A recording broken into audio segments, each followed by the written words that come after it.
भाई आइसक्रीम देते एक ठो, खाता में लिख देना। पहले पुराना उधारी चुकता कर दे, उसका बाद उधारी लेना, समझा ना? चल जा। भैया 10 वाला बिस्कुट दिए तो। ए भाई पूरा नोट फटा हुआ, इन्हें लेंगे।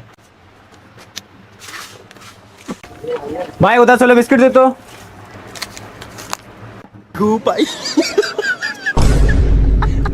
भाई ये नोट फटा हुआ नहीं चलेगा।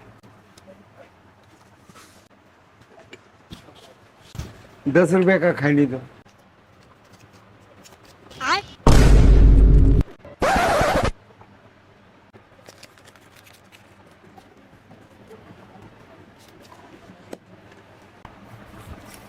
ये नोट नहीं लेंगे, फटा हुआ।